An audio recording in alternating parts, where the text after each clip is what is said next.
Yeah, so I'll continue the lecture on the physics of Lyman-alpha transfer. Today I'll talk about Lyman-alpha transfer through static, moving, and multiphase media. And I'll talk about Lyman-alpha transfer as a double diffusion process. What we will learn is, if you take a static medium, how many times a Lyman-alpha photon scatters before it escapes, how much time it takes to escape, and how it escapes. And I think these are, if you know these three things, you know more than most people already working in the field. So I think this is very useful. Transfer, talking about outflowing, inflowing, and multiphase dusty media. So just to recap what we talked about yesterday, I think yesterday was kind of a difficult one. But we're going to reap the rewards today. What we talked about yesterday is that the radiative transfer that describes Lyman-alpha was given by this integral differential equation. And the entire scattering process was encapsulated in this integral term with the frequency redistribution function. And yesterday we talked about what you need to do to actually calculate this redistribution function. And it's not a trivial exercise to calculate it. People worked on this in the 50s and 60s, derived expressions for this. One of the most important things about it, I think the most important thing about the frequency redistribution function is that there are several properties that are important to remember. And these were the three that we discussed. So the first one was the tendency for scattering, for partially coherent scattering, to push Lyman-alpha photons back to line center. Right? Once they're away from line center, they tend to be pushed back, so they would like to return. The second property was that the mean change of Lyman-alpha photon, the mean change in frequency is quite small for each scattering event. It's of order the Doppler velocity, the Doppler-induced velocity of the motion of individual atoms. Right, so small frequency change. And the third one is that this frequency redistribution term is symmetric, that we will not use anymore, but it's still an important property. Just to emphasize, today I'll be using this so-called line profile function phi of x, also known as the void function, very frequently.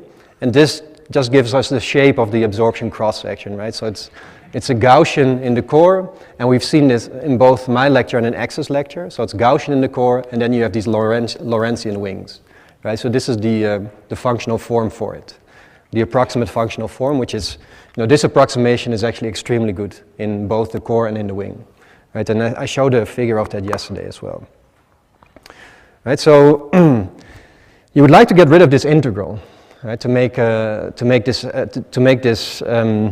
this equation more easily solvable, right? And it was realized that you can actually, it's been realized for a long time actually, that you can solve this equation by making use of these three properties of the redistribution function that we discussed earlier. And I'm not going to do that, but I'll just give you, this sentence basically tells you how you do it, right? So you first Taylor expand J of x prime, so the intensity of the radiation field at another frequency. You evaluate that by Taylor expanding this angle averaged intensity around the frequency of interest, x. Right? And then it turns out that you can take out your Jx, you can take out that outside of the integral. Right? In Taylor expansion, you then have derivatives with respect to this angle averaged intensity. You can take that out of your integral as well. And what is left are integrals over the redistribution function and terms with delta x squared, etc., right? Where delta x would mean the difference between x prime and x, the standard Taylor expansion. Now, kind of by miracle, it turns out that the terms that you are left with, so the integrals over the redistribution function times delta x, blah, blah, blah, turn out exactly to correspond to the terms that we derived here yesterday, right? So that's very nice, because then you can simplify. It turns out after a few steps you can actually write this equation as a double diffusion equation. Now, as I was preparing for this lecture, for some reason, this sentence, I kept on reading it, and it was very dry, and then I realized that if you write it like this, it just looks much nicer, It almost looks like a poem. especially when it's said by Dumbledore. What? Anyway, so it turns out that this is that you can transform this equation using the three key properties that we discussed yesterday of the redistribution function. It's transformed into this. So that's really beautiful. And in the lecture notes we'll have a full derivation of it. Now the interesting thing is that this is exactly a diffusion equation with diffusion coefficient phi of x, the line profile function, and tau would take the role of time if you look up an ordinary diffusion equation, and frequency takes on the role of space. Right? So Lyman-alpha photons, as they are scattering in real space, they're also diffusing in frequency space. Right? And that's why we call it a double diffusion process. And that's to sort of show this visually. I suppose you have an optically thick cloud of gas. You put a Lyman-alpha source in the center.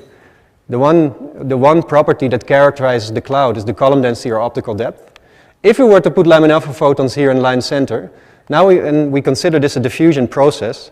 What happens is that the optical depth parameter tau would sort of indicate the distance the photons have traveled in the cloud, right? So as you go to larger tau, that's sort of corresponding to time progressing, the photons start diffusing in frequency space, right? So suppose you were to look at the distribution and frequency of photons here, it would look like this. It would be broadened, right? They have diffused in frequency space. They scatter out further and further through the cloud. Now if we were to take a slice and look at the frequency distribution of the photons here, it would look like this, right? So as you go further away from the center of the cloud, the line gets broader and broader, so you get diffusion into the wings of the line. Right? And there we know that escape, in principle, is easy. Right? If you're in the wings of the line, then suddenly the escape becomes much more easy. And we'll get back to that in a second. So what I would like to talk about is this picture in which you have these photons diffusing outwards in real space. They scatter and they move away from the center of the cloud. They also move away from line center on average. Right? As they move away from line center, their mean free path goes up, so they're not just bouncing around, they're bouncing around and with increasing path length. So the question I would like to now answer is, what is the frequency at which these photons are most likely to escape? Right, so we're going to do that on the board. Right, before I do this, you can already sort of see that there should be a maximum frequency at which you escape. Right? If your frequency is too small, you can imagine suppose you're far in the wing, like the scattering process wants to push you back to the core, right? So suppose you find yourself, you're a Lyman-alpha photon, you find yourself far in the wing, where in principle the mean free path is large, and in principle the escape probability is much higher.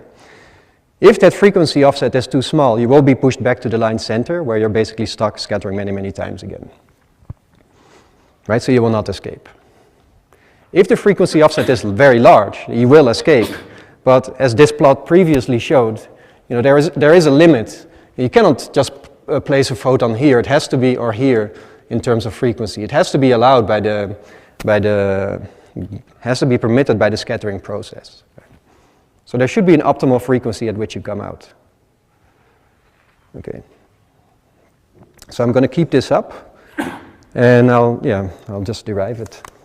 Right, so what we're going to do is say, suppose I am a photon, I am a Lyman-alpha photon with a blue sweater. This is a Lyman-alpha photon at frequency x. Right? We know that for each scattering event, on average, the photon is going to be pushed back by an average amount minus 1 over x. Right? This is what we talked about yesterday. That's key property number 1. Now if we just compare the two, then we expect roughly that it would take roughly n scat is about x squared scattering events for the photon to return to line core. Right? So before returning to core, x squared scattering events.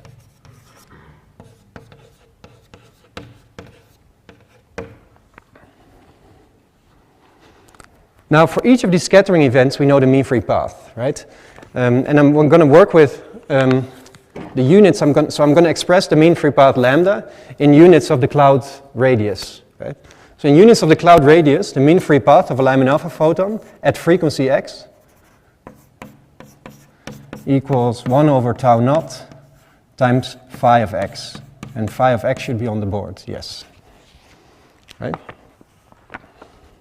You can just plug it in. Suppose the photon is at line center, x is 0.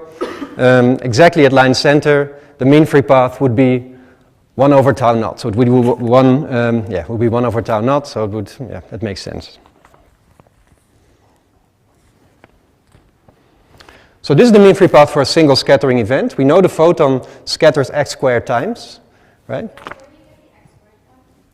Well, because you're at frequency x, right, I'm just asking the question, like, how many scattering events do we get before we return to the core, basically? And you get scattered by On average, yes. Good question. So this is an approximation, right? It's not going to be the true answer, but it's, yeah. Okay, so the question is, if I scatter n scat times, like what is the total distance I will have traversed during this process, right? So the total distance that I've traveled during this x squared scattering event is just the square root of the number of scattering events times the mean free path, right? This is for a standard random walk. Every time you sort of scatter in a different direction with the same mean free path, the total traverse distance, so the displaced distance I would have to say, the total displaced distance just scales as the square root of the number of scattering events times the mean free path. That is standard for a random walk. Now we know n scat is roughly x squared, so this is about x, x squared square root is x, and the mean free path is 1 over tau naught phi of x. Now I'm working at a frequency far away from line center, right? So x is much greater than, well, it's in the wing, so let's say x is 10, x is 20, or something like that. So I'm gonna use the approximation for phi in the wing, so that's AV, void parameter over square root of pi x squared, right? So I'm gonna substitute this. So I'm getting square root of pi x cubed over,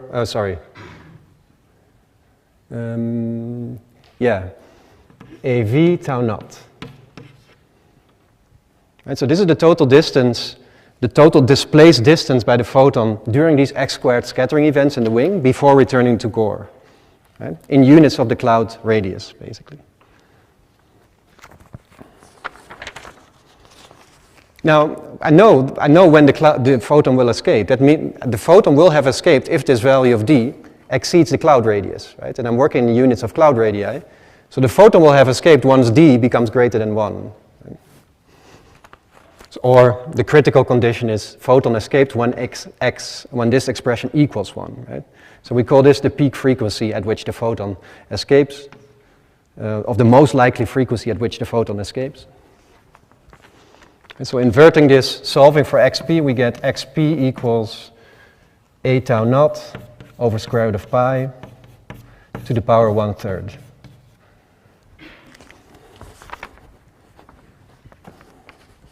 And just to stress, the photon, when it escapes at this particular frequency, it will have done so scattering xp squared times, right? And when it does that, those xp squared scattering events we call single excursion. So it's basically the sequence of wing scattering events that led to the escape of the photon is called the excursion before escape.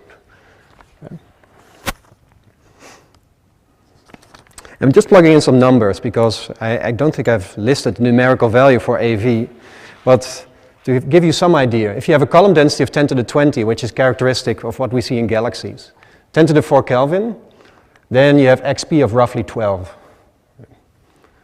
And in terms, so this is basically the frequency offset in terms of in terms, I guess, of the number of thermal velocity, in units of the thermal velocity of the atom, right? So at 10 to the 4 Kelvin, this is about 13 kilometers per second. So this would correspond to a velocity offset of about 150 kilometers per second. And this clearly, I think there was one, this a particular approximation that we scatter x squared times before returning to the core. That's of course approximate. So you may wonder how accurate this actually is, right? And it turns out to be pretty remarkably accurate. And I'll show you on the next slide how accurate, right? Because the very same kind of analysis, you can get the same answer by by actually solving the double diffusion equation that I just showed you. You can solve for this equation and compute what the whole spectrum of Lyman-alpha photons emerging from such a cloud is, right? So you emit them at line center, in the center of the cloud, and you just ask, what does the spectrum look like that emerges? This is what it looks like. You have this characteristic double-peaked profile, right? So you have spectrum as a function of frequency. So it's double-peaked because it can diffuse into both directions. It can diffuse into negative and positive directions, right? And as I showed earlier, so the characteristic peak velocity offset goes as tau naught to the power 1/3. Let me just hold it steady, yeah. That you see here, it's different optical depth tau naught, and you sort of see the profile get wider, right, as you go in frequency. So the lines here would be our analytic solutions that people have cooked up in the 70s, right? The black lines, using the same kind of approximations that I was just using here. And the histograms would be full Monte Carlo calculations that I talk about later, right? So to me, it's just remarkable that these analytic approximations work incredibly well, actually. And another way to look at this is on the slide that I was showing. You have your cloud. As the photons diffuse away from line center, the spectrum as a whole starts looking like this, right? It gets broader and broader. It's actually remarkably flat in the center. However, as you come closer to the edge of the cloud, the photons that are further and further away from line center are more likely to escape, right? So if you want to convert this kind of spectrum into something that's observable, you have to weigh it by the escape fraction. Photons at line center are not likely to escape, so the flux is suppressed. As you move away from line center, you're continuously, increasingly likely to escape, right? So that's why you get this nice double peak profile, and at some point you start to turn over because there simply are no photons here. That's basically the same as a drop off here, right? Question? Yeah. When you solve this radiative transfer equation, do you update J, so the radiation field, because that comes into the emission, right, and not just the scattering curve? Yeah. It should be, yeah. I mean, we're quite lazy these days. We do everything with Monte Carlo, so then all this stuff is almost automatically included. But it's still, the theory is very interesting. So, okay, now the next question is, how many scattering events did it take to get out, right? And that's actually, I just want to show you where this comes from, because this was again cooked up by Adams, the same person that derived this particular equation for the first time. The number of scattering events actually involves some nice tricks. So just to give you some idea, like in the case of in ordinary scattering processes, if your cloud has an optical depth tau, right, then if you have a random walk with a fixed mean-free path, right, then we know that it would take about tau squared times to escape, right? Because the total traverse distance goes as the number of scattering events, the square root of that, right, times the mean-free path. So if the mean-free path were not to change, the number of scattering events would sort of scale as tau squared, right? This is what you'll see in standard textbooks on radiative transfer. And actually for a long time it was actually thought that Lyman-alpha photons would also scatter tau squared times. But that was before Adams came up with this derivation. And it actually affects quite a few things about Lyman-alpha transfer, but you can ask me that afterwards. I think this is not that relevant now. Okay, so we would like to know the number of scattering events that you have before you escape. Now, this becomes basically, we can rephrase that question as, what is the number of scattering events I need in order to first reach this peak frequency xp, right? That's the question. How many scattering events does it take to reach that peak frequency xp? Now, Adams actually used what I was showing you earlier, that this intensity of the radiation field was constant with frequency over a wide range of frequencies, right, as the photons were diffusing outward. And what he noted is then, so it was flat and symmetric around x is 0. Right? And Adams then said, now let me pick, I'm looking in my cloud, I'm just going to pick a random scattering event that happened in the cloud. Right? I know the scattering rate is proportional to the intensity times the cross-section, so times the line profile function. So if I pick a random scattering event, that probability that I picked a photon at some frequency x is just phi of x, right? Right, because the scattering event is proportional to phi of x. Now I know from my key property number 2 that scattering of photons doesn't really change frequency. So what Adam said is, suppose I would like to know what is the probability that a photon had frequency x after scattering. That's the same, right? Because the frequency doesn't really change. Okay, so then Adams argued, okay, I know that if I pick a random photon after a scattering event, I know that the probability that this photon had frequency x is given by this quantity here. I also know that these photons, the photons that are far away from line center, they actually stay there for a while, right? And in particular, photons at x, they typically scatter x squared times before they return. Right? So Adams said, okay, if I pick a photon that after scattering event had some frequency x, the probability that it had frequency x for the first time, right? That for the first time it had frequency x is simply phi x over x squared.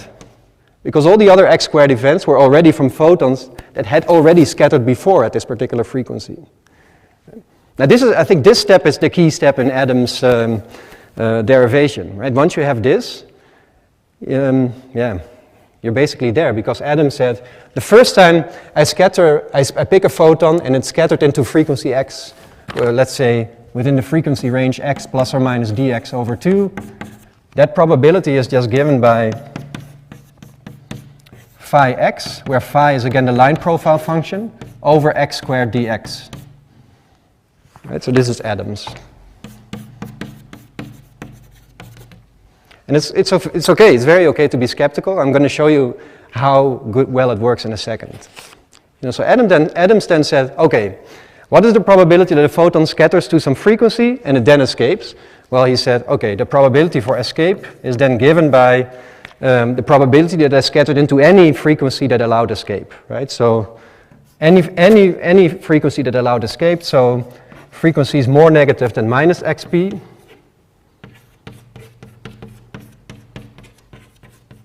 or any frequency more positive than plus xp. Right? All these frequencies would allow the photons to escape. Now, I'm not going to do the integrals myself, I'm just going to give you the answer. And turns out the answer is you have a factor of 2, which is because I have two identical integrals. AV over square root of pi.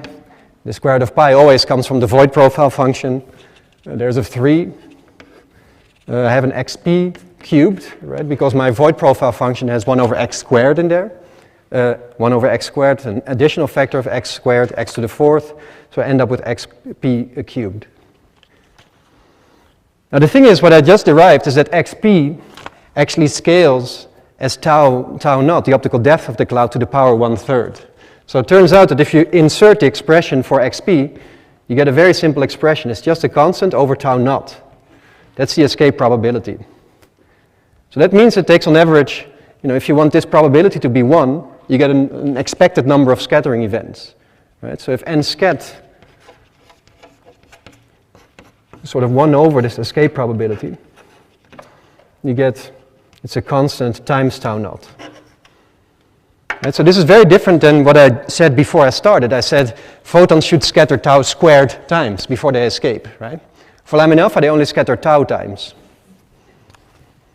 Now I think there's something, so that's what I wrote down here.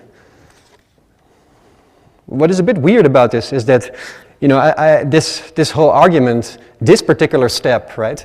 The probability that you first scatter into frequency x where you can escape, that's the key step, right? And there's something about it that, it feels okay, but approximate.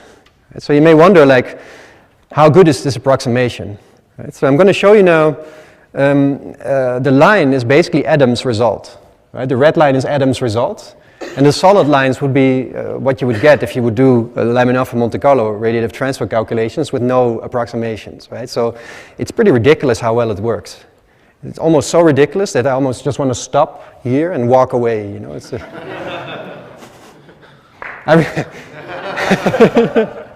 Nice. Yeah, that was good. I should go now. Yeah.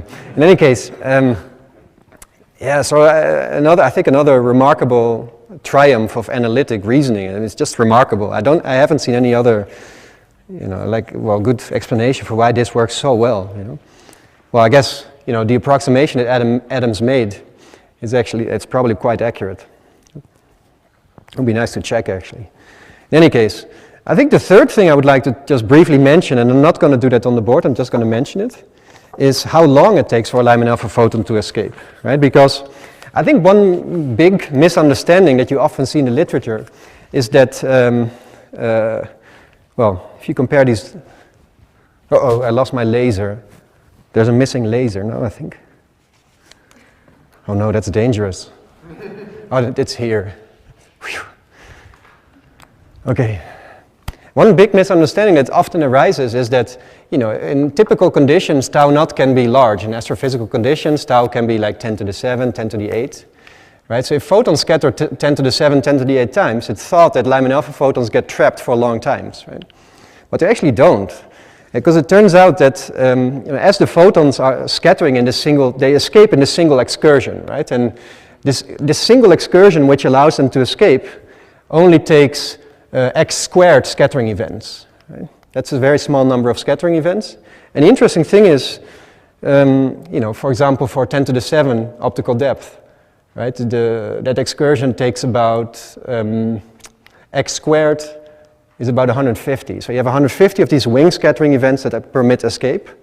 And it turns out that the total time the photon spends in the wing scattering is much longer than the other 10 million times it spends scattering in the core. Okay? So these 25 or these 150 wing scattering events take up by far most of the time in the scattering process. And then I'll show you that in the lecture notes. But the interesting thing is you can then write an expression for the trapping time, and it's just this. If you were to express the total time it would take for a Lyman-alpha photon to escape, it would just be the light crossing time. So if it were to escape freely, right, so R over C, times this xp value, the absolute value of it. So for a column density of 10 to the 7, photons scatter 10 to the 7 times, but it would only take about 10 times longer for the Lyman-alpha photons to leave the cloud than it would be from an optically thin cloud, right? So that's not that long. So very often you hear people talk about, for example, delayed escape of Lyman-alpha radiation, but that's actually, in practice, is very difficult to accomplish because they're really not trapped for long at all, right? So the takeaway message here is Lyman-alpha photons scatter a tremendous number of times, but they really do not get stuck in optically thick media. So, right, now this was of course for a static medium, so the question now is how does all this change in collapsing or contracting clouds, right? And then here you sort of have to go, it's not going to be much analytic stuff left. What you can do here is you can show spectra. This is from a paper by Larson and collaborators.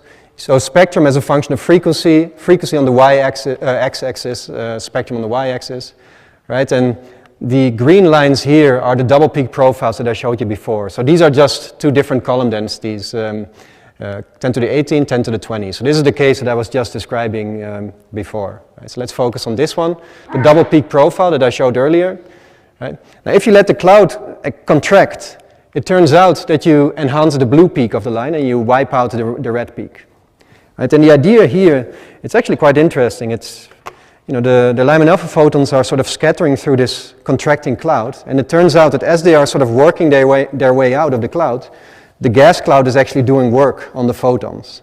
Right? So the gas cloud is actually giving energy to the Lyman-alpha photons, which allow them to escape.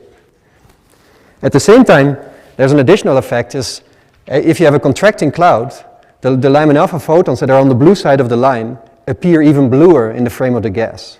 Right? So they are more likely to escape than the photons that are on the red side of the line. So there's two effects that sort of conspire to, push Lyman-alpha photons to the blue side. And the exact opposite happens for an outflow, right? If you have an outflow, then the scattering medium tends to push your photons to the red side of the line, hence the coloring here. Right? So you get this complete elimination here of the blue peak. Of course, that depends on many parameters. But the main point here is you get, your spectrum gets pushed to lower frequencies in an outflow, and yeah, I guess that's actually the main point. Another way to see this is that, you know, the Lyman-alpha photons are actually, as they are scattering out of the outflow, they are actually exerting pressure on the outflowing gas. They're actually doing work on the gas, so they're losing energy, right? So it's a pretty cool effect, actually. I think we've sort of gotten used to it, but I think I still think it's really nice. So because, you know, this tells us that in principle, the Lyman-alpha spectral line shape, if we were to know where zero was, right, if we were to know the systemic velocity of Lyman-alpha, where it was actually emitted, right, if we were to know the shift, in principle, we have information on the scattering medium of the kinematics of the scattering medium. Right? And it can, yeah, in this case it does, yes.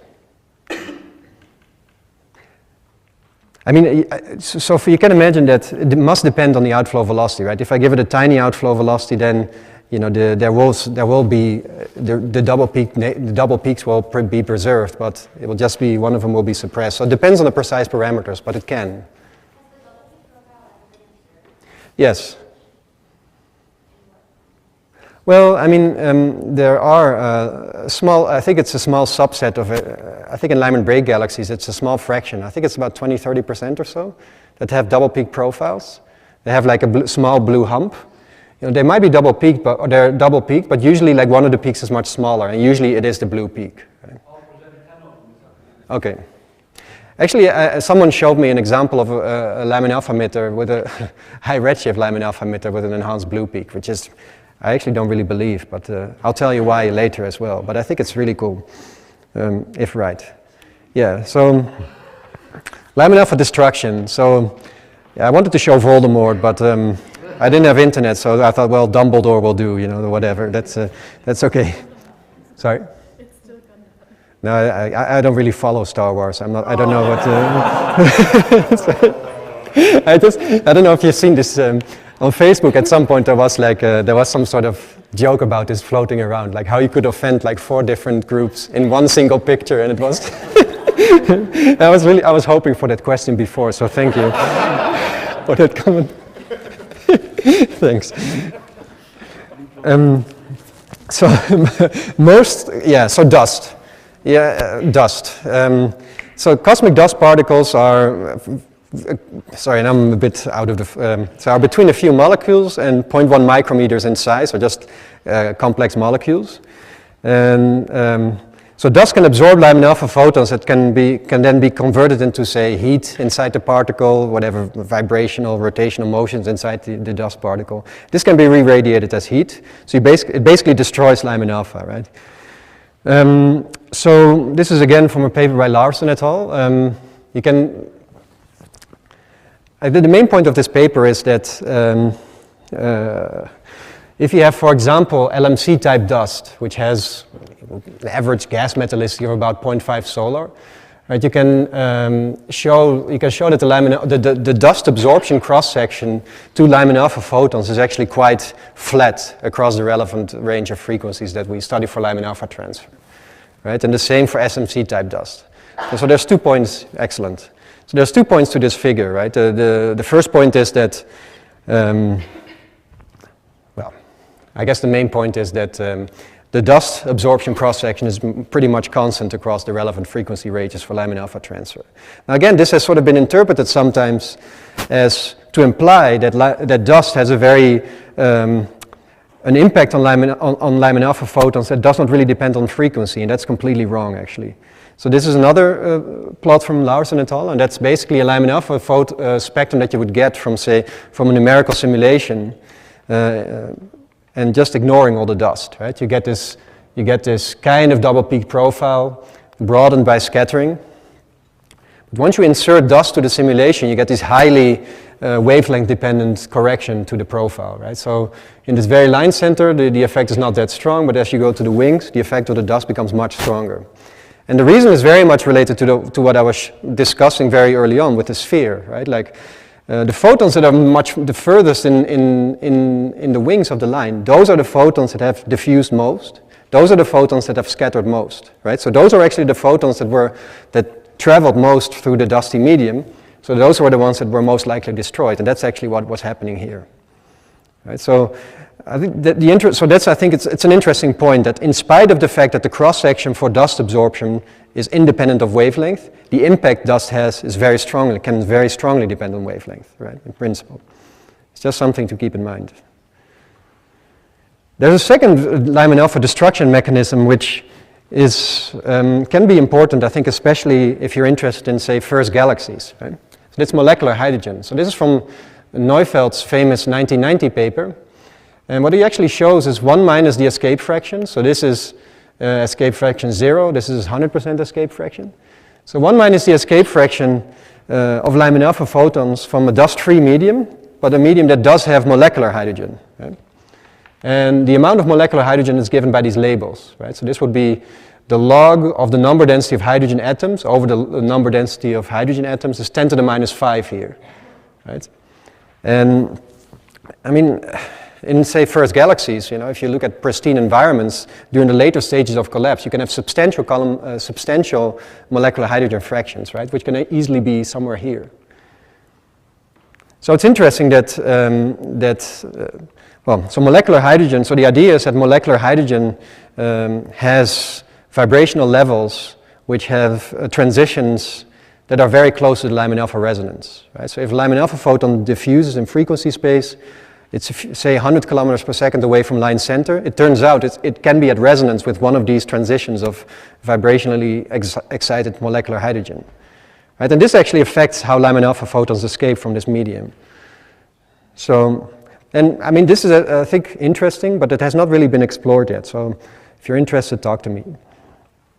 Collisions. I've mentioned this already a little bit. You know, you can have, in principle, you can destroy a Lyman-alpha photon if the hydrogen atom, during the brief moment it sits in the 2p state, if it encounters another proton or something like that. Actually, the fancy movie, the atom can find itself in the 2s state, right? And the probability, once this happens, the Lyman-alpha photon is destroyed, right? The probability that this happens depends on the rate at which these collisions occur over basically this rate plus the natural lifetime of the state, or the natural decay rate of the state. And just to give you some numbers, like these numbers, this is a very large number, right? So generally speaking, we do not expect this to be important, because this is 10 to the 9 per second. This rate coefficient is about 10 to the minus 4 per second, centimeter cubed. There's units missing here. In any case, for high densities, you can imagine that this can become substantial. I mean, let's say for 10 to the 5, 10 to the 6 particles per cubic centimeter, there's still 7 orders of magnitude difference. Right? So you think, well, it cannot be important. But if the photons scatter 10 million times, then each time it scatters, there's this finite probability that this happens. Right? So in principle, this can become important. Again, in high density regions, dust will probably do it well before this. But you know, again, I think in especially young objects, this could be very important. Now, how would you include this in the radiative transfer? Just schematically, I'm not going to talk about this in detail, but you can enter, for example, the dust and the molecular hydrogen would enter as an additional opacity source in the radiative transfer equation.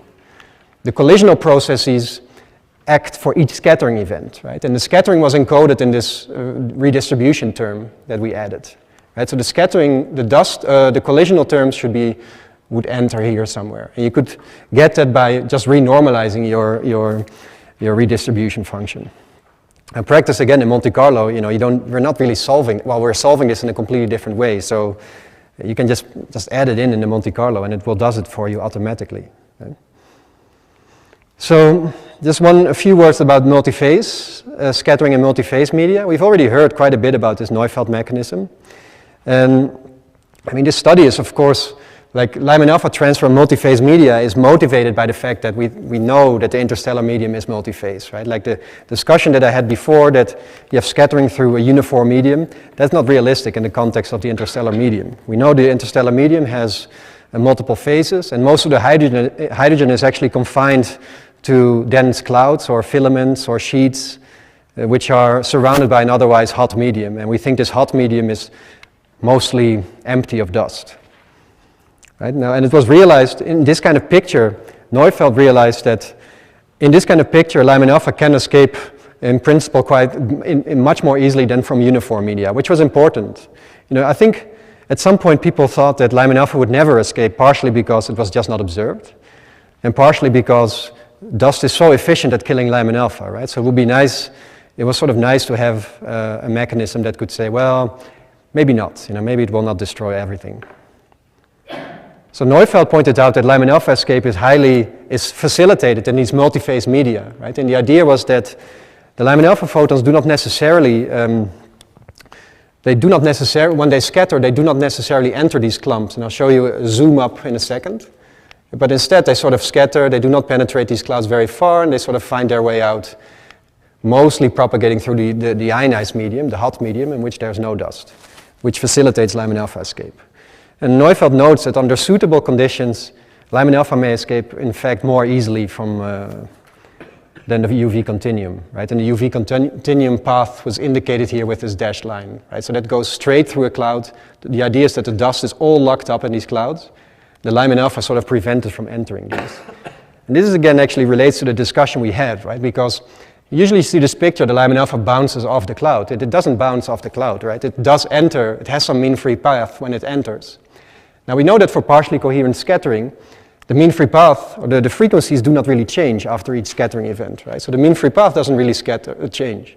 So it enters, short mean free path, scatters a few times, but each time it scatters, it's still very close to this surface, right? So there is a reasonable probability that it scatters right out. So I think the average number of scattering events before it escapes is actually about 5, right? So just so it looks like it just bounces off the surface. In practice, it enters, but you know there's continuously a large probability that the photon escapes again. So it does so after a few scattering events. So of course, this like how deep the photon enters depends on the frequency of the photon in the frame of the clump, etc. So when you do these calculations, like it was shown by some people in this room as well, is that what Neufeld called suitable conditions that enabled preferential escape of Lyman-alpha over UV continuum, these suitable conditions were actually quite difficult to achieve in practice. Right? So they thought it was concluded that this is probably unphysical. I mean, I completely agree actually with these results.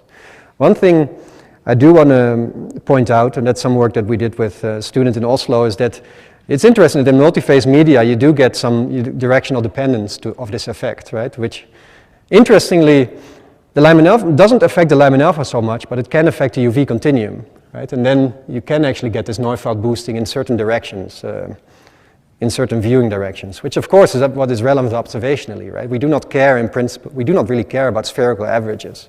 We care about viewing angle, like specific sidelines to the objects, right?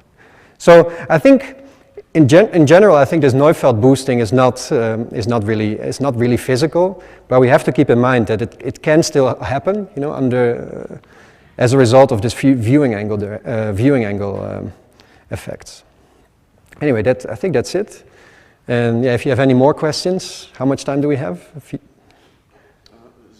Okay, good.